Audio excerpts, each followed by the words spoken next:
Whether it was Little League or intramural basketball, the one common theme, I wasn't wanted. Things would change though. I managed junior high baseball, but what I really wanted, to be like those athletes that I looked up to on TV.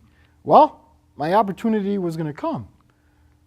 In my hometown, if you go out for football, there's no cuts. That means if you're breathing,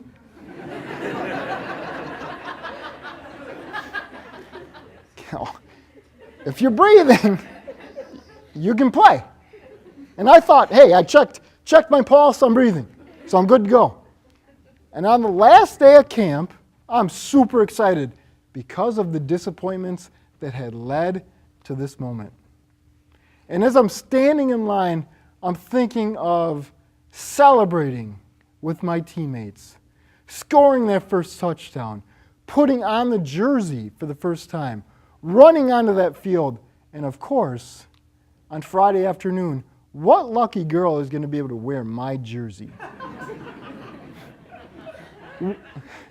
When all of a sudden, the head coach out of the equipment room, as I'm waiting in line, fantasizing about all of this, says, "Hey, Hobbs!"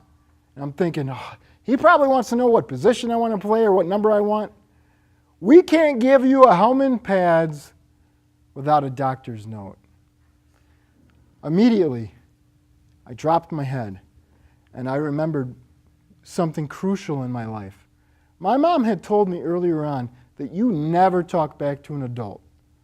So I stepped out of line, and I walked to where my mom was to pick me up. And I still remember to this day the gravel underneath my feet, how it felt. The moment that sticks with me is I open the passenger side door, and I go to get in, to sit down. The first thing I notice is my mom looking out the driver's side window, and her hands are shaking uncontrollably. She turns to me as I shut the door, and she says, "Jeffrey, I'm sorry, baby, but I can't do this anymore. I can't see you constantly get your heart broken.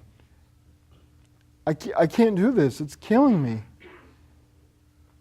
And the toughest moment was when we pulled out of that parking lot, out of my passenger side window, the one thing I remember was my freshman classmates being freshmen, throwing their helmets in the air, laughing with their friends. It taught me a tough moment, a real moment, that just because my mom and I are crying in the car doesn't mean that life stops. And they should have been happy. That was their moment, but I was crushed.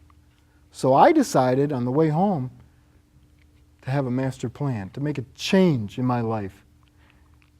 And the next day, I ran the hallways. I said, "Mom, don't pick me up at 3 o'clock because I'm not going to be ready."